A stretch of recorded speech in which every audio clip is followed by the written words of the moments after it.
एक बड़े से बंगले के बाहर खड़ी नसरीन बीबी सिक्योरिटी गार्ड के सामने हाथ जोड़कर मिन्नत समाजत कर रही है कि एक बार मुझे मेरे बेटे और बहू से मिलने दे दो, बहुत ज़रूरी बात है। मगर सिक्योरिटी गार्ड उसे ये कहकर भगा देता है कि तुम जैसी भिखारी औरत मेरे साहब की माँ नहीं हो सकती। तुम ज़रूर झूठ बोल रही हो, यहाँ से दफ़ा हो जाओ। लेकिन नसीन बीबी बार बार मिन्नत करती है और कहती है, जब तक तुम मुझे मेरे बेटे बहू से नहीं मिलने दोगे मैं इस गेट से नहीं हटूंगी, यहीं बैठी रहूंगी। आज मेरे शौहर हॉस्पिटल में शदीद बीमार है, उनके इलाज के लिए पैसों की ज़रूरत है। मेरे पास पैसे नहीं है। मेरे बेटे का इतना बड़ा बिजनेस है, उसके पास बहुत पैसा है। क्या वो अपने माँ बाप की बीमारी में थोड़े से पैसे भी खर्च नहीं कर सकता? उसको इन चंद पैसों से कोई फ़र्क नहीं पड़ेगा। आखिरकार सिक्योरिटी गार्ड को नसरीन बीबी पर तरस आ जाता है और वो अंदर जाकर इतला देता है कि बाहर एक बूढ़ी औरत साहब से मिलना चाहती है। वो कह रही है कि वो साहब की माँ है, मगर उसके हुलिये और कपड़ों से नहीं लगता कि वो हमारे साहब की माँ हो। साइमा सिक्योरिटी गार्ड से कहती है, तुम जाओ, मैं खुद बाहर आकर मिल लेती हूँ। उसे अंदर लाने की ज़रूरत नहीं। मीटिंग रूम में बैठे अपने शौहर हमज़ा से साइमा कहती है, तुम्हारी माँ फिर से मिलने आ गई है, कितनी बार मना की है, फिर भी बेशर्मी से इस घर में चली आती है। पता नहीं क्या समझती है खुद को। पैसे ऐसे मांगने आ जाती है जैसे इस घर में ख़जाना रखे हो। कल इतनी बेइज्जती करके भगाया था, फिर भी आ गई। शर्म नहीं आती? चलो हम दोनों जाकर अच्छी तरह डांट देते हैं कि दोबारा हमारे घर ना आए और हमें परेशान ना करे।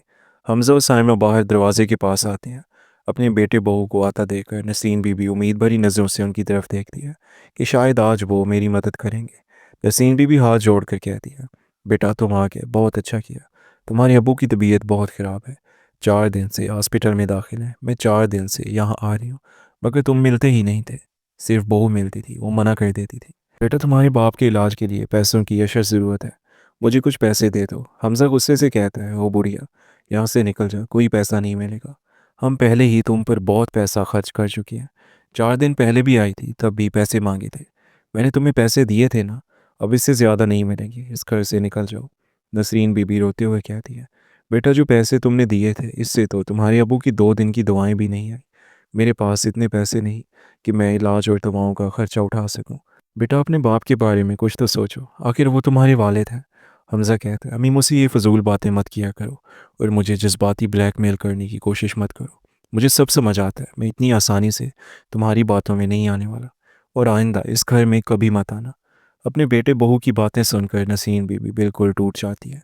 हमज़ा अपनी बीवी साइमा से कहता है, मैं मीटिंग के लिए निकल रहा हूँ, शाम तक वापस आऊँगा। अपने बेटे को गाड़ी में जाते देखकर नसीन बीबी कहती है, बेटा तुम ऑफिस जा रहे हो, रास्ते में सरकारी हॉस्पिटल पड़ता है, क्या मुझे अपनी गाड़ी से हॉस्पिटल छोड़ दोगे? इतना तो अपनी माँ के लिए कर सकते हो। साइमा गुस्से से कहती है, ओ बुढ़िया, तेरी औकात नहीं है इस गाड़ी में बैठने की, चुपचाप पैदल निकल जा। मेरी गाड़ी को छूने की भी हिम्मत मत करना। तुझे गाड़ी में बिठाकर मैं अपनी गाड़ी गंदी नहीं करना चाहती। पता नहीं कहाँ कहाँ से आ जाती हो। ऑटो में बैठने की औकात नहीं तुम्हारी और गाड़ी की बात कर रही हो। निकल जाओ यहाँ से। हमज़ा गाड़ी लेकर चला जाता है। बेचारी नसीन बीबी गेट के पास बैठी अपने बेटे की गाड़ी को जाता हुआ देखती रहती है और अपनी किस्मत को कोसती रहती है कि मैंने कैसे बेटे को जन्म दिया जो अपने माँ बाप का भी ना हो सका। क्या कुछ नहीं किया था हमने अपने बेटे के लिए, सब कुछ तो दाव पर लगा दिया था। अगर आज हमने अपना सब कुछ कुर्बान ना किया होता तो शायद आज तस्वीर ही कुछ और होती। अपने बेटे को पढ़ाने के लिए घर, ज़मीन, जायदाद सब कुछ बेच दिया। सब बेचकर उसका इतना बड़ा बिजनेस खड़ा किया। मगर आज बेटे ने हमारे साथ क्या किया, इतना तो कोई गैर भी किसी के साथ नहीं करता जितना हमारा बेटा हमें समझने लगा है। उसे अपनी माँ की तकलीफ़ नज़र नहीं आती। नसीन बीबी की आंखों से आंसू थमने का नाम नहीं ले रहे थे। पास खड़ा सिक्योरिटी गार्ड अब इस बात पर पूरा यकीन कर चुका था कि ये वाकई हमज़ा साहब की माँ है। हमज़ा के जाने और साइमा के अंदर चले जाने के बाद सिक्योरिटी गार्ड नसीन बीबी को सहारा देकर कुर्सी पर बिठाता है और कहता है, अम्मा जी आप रोएं मत, आपको कितने पैसों की ज़रूरत है? नसरीन बीबी कहती है, बेटा अभी तो 2,000 रुपये ही मिल जाएं तो काम चल जाएगा। सिक्योरिटी गार्ड जेब में हाथ डालते हैं तो सिर्फ चंद 100 रुपये निकलते हैं। वो कहता है, अम्मा जी मेरे पास इतने ही हैं, आप रख लें, बताएं कहाँ जाना है, मैं अपनी साइकिल पर छोड़ देता हूँ। नसरीन बीबी कहती है, नहीं बेटा तुम्हारा बहुत शुक्रिया, मैं रिक्शा करवा लूँगी। और वो सिक्योरिटी गार्ड को दिल से दुआएं देती है कि जहाँ मेरे बेटे बहू ने मदद से इनकार कर दिया, वहाँ तुमने इतना बड़ा दिल दिखाया, ये एहसान मैं कभी नहीं भूलूंगी। सिक्योरिटी गार्ड कहता है, अम्मा जी ये कोई बड़ी मदद नहीं, इससे तो एक दिन की दवाएं भी पूरी नहीं आएंगी। पैसे अपने दुपट्टे के पल्लू में बांध कर नसीन बीबी हॉस्पिटल की तरफ रवाना हो जाती है। हॉस्पिटल के बिस्तर पर लेटे याकूब साहब बेचैनी से अपनी बीवी का इंतज़ार कर रहे थे। उन्हें लग रहा था कि शायद बेटा बहू कुछ मदद कर दे और नसीन बीबी की परेशानी कम हो जाए। मगर जब वो नसीन बीबी को उतरा हुआ चेहरा देखते हैं तो सब कुछ समझ जाते हैं कि उनके नालायक बेटे ने अपनी माँ की मदद नहीं की। पैसों की चमक दमक में इतना अंधा हो चुका है कि बूढ़े माँ बाप की तकलीफ नज़र नहीं आती। नसरीन बीबी अपने शौहर के पास आकर फूट फूट कर रोने लगती है और कहती है, आज हमारे बेटे ने हमें धोखा दे दिया, मुश्किल वक्त में हमें अकेला छोड़ दिया। हमने तो उसे इस मुकाम तक पहुंचाने के लिए कंगाल हो गए, मगर वो ऊंचाई पर पहुंचकर हमें पहचानना ही नहीं चाहता। जिन माँ बाप ने उसे यहाँ तक पहुंचाया, आज वही उसे भिखारी और लो स्टैंडर्ड लगते हैं। इसी वार्ड में पास के बिस्तर पर लेटा एक शख्स जो उसी शहर का बहुत बड़ा बिजनेसमैन था, सारी बातें सुन लेता है। उठकर यकूब साहब के पास आता है और उन्हें देखकर चौंक जाता है। अरे उस्ताद जी, आप यहाँ कैसे हो? ये हालत कैसे हो गई? यकूब साहब कहते हैं, बेटा मैंने तुम्हें पहचाना नहीं, तुम कौन हो?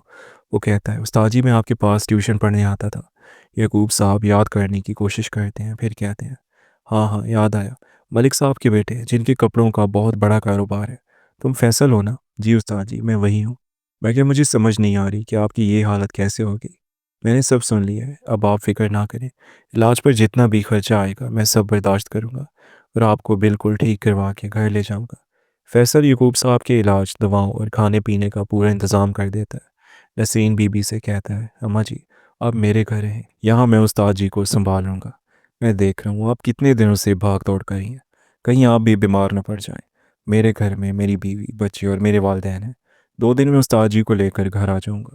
यकूब साहब भी कहते हैं, हाँ मैं अब बिल्कुल ठीक हूँ, जल्द ही तुम्हारे पास आ जाऊँगा। 2 दिन बाद यकूब साहब मुकम्मल सेहतयाब होकर फैसल के घर आ जाते हैं। फैसल के वालिद यकूब साहब से मिलकर बहुत खुश होते हैं और कहते हैं, उस्ताद जी जब से आपने पढ़ाना छोड़ा है मुलाकात ही नहीं हो सकी। मैं खुद कारोबार में इतना मसरूफ़ हो गया, बरसों बाद आज आपसे मिलना हुआ, मगर इस तरह मिलेंगे ये सोचा भी नहीं था। फैसल तो आज भी आपको बहुत याद करता है, कहता है, मैं आज भी उस्ताद जी के बताए रास्ते पर चल रहा हूँ। कुछ अर्सा यकूब साहब और नसीम बीवी फैसल के घर ही रहते हैं। बड़ा सा बंगला है, फैसल उनके लिए अलग कमरा दे देता है। 10 दिन बाद यकूब साहब कहते हैं, बेटा अब हम चलते हैं, तुमने बहुत मदद की। फैसल समझ चुका था कि उस्ताद जी ने सब कुछ अपने बेटे पर लगा दिया है और अब उनके पास कुछ भी नहीं है। वो पूछता है, आप कहाँ जाएंगे? न घर है न आमदन, गुजारा कैसे होगा आपका? यकूब साहब कहते हैं, ज़िंदगी जहाँ ले जाएगी बेटा चले जाएंगे, कोई छोटा मोटा काम कर लेंगे।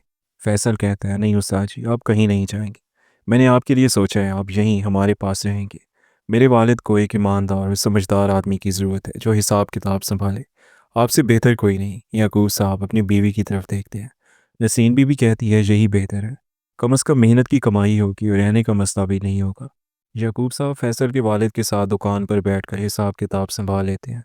1 साल में कारोबार की बारीकियां भी सीख लेते हैं। साल भर बाद इतने पैसे जमा हो जाते हैं कि वो नसीन बीबी से कहते हैं, क्यों ना हम भी एक कपड़ों की एक छोटी सी दुकान खोलें। नसीन बीबी हंसती है और कहती है, इस उम्र में लोग मजाक उड़ाएंगे कि इनको अब कारोबार करने की क्या सूझी है। याकूब साहब कहते हैं, फ़िक्र ना करो, फैसल ने कहा है वो हर तरह से मदद करेगा। और यूं 55 साल की उम्र में याकूब साहब अपनी दुकान खोल लेते हैं। लोग कहते हैं इस उम्र में बिजनेस, वो मुस्कुरा कर कहते हैं, जब तक हाथ पांव चलेंगे काम करते रहेंगे। आहिस्ता आहिस्ता दुकान खूब चलने लगती है, मुनाफा होने लगता है, पैसों की तंगी ख़त्म हो जाती है। याकूब साहब फैसल के घर के करीब ही एक 5 मरले का छोटा सा घर भी खरीद लेते हैं। घर छोटा था मगर मियाँ बीवी के लिए वो काफ़ी था। और इसी तरह चंद साल गुजर जाते हैं। एक दिन यकूब साहब अपनी बीवी से कहते हैं, नसरीन हमने जवानी में बहुत मुश्किलात देखी हैं, पहले अपने माँ बाप की खिदमत में दिन गुजार दिए। जब तुम इस घर में ब्याह कर आई थी ना, तो मेरे बूढ़े वालदैन थे, मेरी 3 बहनें थीं, बहनों की शादी की जिम्मेदारी भी मुझ पर ही थी, क्योंकि घर में मैं ही वाहिद कमाने वाला था। इसके बाद हमारा अपना बेटा हुआ, उसे पढ़ाने लिखाने के लिए हमने क्या कुछ नहीं किया, यहाँ तक कि हम सड़क पर आ गए। मगर मैंने कभी तुमसे ये नहीं पूछा कि तुम्हें क्या पसंद है, क्या नापसंद है, तुम क्या लेना चाहती हो। मैं तुम्हारी ख्वाहिशों का ख्याल ही नहीं रख सका। लेकिन आज हम सारी जिम्मेदारियों से आज़ाद हैं, मेरे हाथ में पैसा भी है, इसलिए आज मैं तुमसे पूछता हूँ, तुम्हें क्या चाहिए? आज जो मांगोगी मैं तुम्हारी हर ख्वाहिश पूरी करूँगा। शौहर की ये बातें सुनकर नसीन बीबी को अपनी बहू की वो बात याद आई, जब साइमा ने कहा था तुम्हारी इस कार में बैठने की औकात नहीं। वो बड़े प्यार से अपने शौहर से कहती है कि मुझे एक गाड़ी चाहिए। याकूब साहब मुस्कुरा कर कहते हैं, ठीक है, हम तुम्हें तुम्हारी पसंद की नई गाड़ी दिलाएंगे। अब तो नसरीन बीबी की खुशी का कोई ठिकाना ही नहीं था। छोटा सा अपना घर भी था, शौहर कमाने लगा था और अब पसंद की गाड़ी भी आने वाली थी। जो शौक जवानी में पूरे होने चाहिए थे वो सब बेटे की परवरिश और पढ़ाई में लग गए थे। मगर बुढ़ापे में ये मौका मिला तो वो दिल से खुश थी। चंद दिनों में ही उनके घर नई गाड़ी आ जाती है। यकूब साहब अपनी बीवी के साथ नई गाड़ी में गरीबों में खाना बांटने पहुंचते हैं। जब वो गरीबों में खाना तकसीम कर रहे होते हैं तो उनकी नज़र सीढ़ियों के पास बैठे अपने ही बेटे और बहू पर पड़ती है। यकूब साहब उनके पास भी जाकर मिठाई और खाना देने लगते हैं। हमज़ा और साइमा जब अपने वालिदैन को चिमचिमाते इस्त्रीशुदा अच्छे कपड़ों में मिठाई के डब्बे बांटते हुए देखते हैं तो हैरत से उनकी आंखें खुली की खुली रह जाती हैं कि इन बूढ़ों के पास इतना पैसा कहाँ से आ गया। हमज़ा और साइमा यकूब साहब के पास आकर रोते हुए कहते हैं, अबू मैं हमज़ा हूँ, आपका बेटा। यकूब साहब पलट कर देखते हैं और जाने लगते हैं।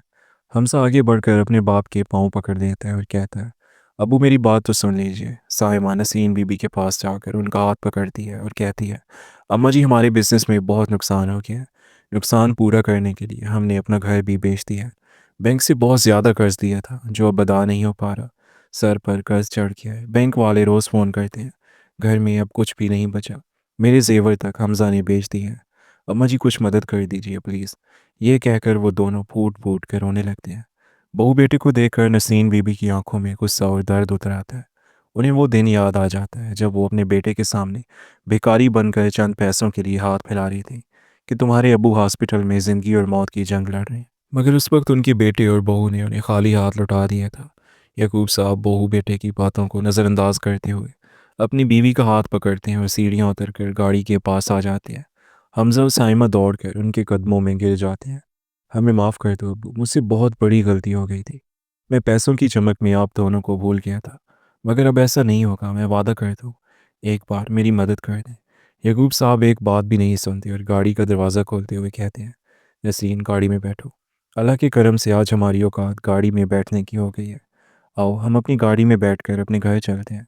पीछे हमज़ा और साइमा चीखते रह जाते हैं।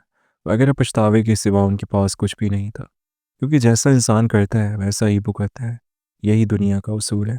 दोस्तों आपकी राय में क्या यकूब साहब ने ठीक किया या उन्हें हमज़ा और साइमा को माफ़ कर देना चाहिए था? कमेंट करके ज़रूर बताएं और अगर कहानी अच्छी लगी हो तो वीडियो को लाइक और चैनल को सब्सक्राइब करना मत भूलिएगा।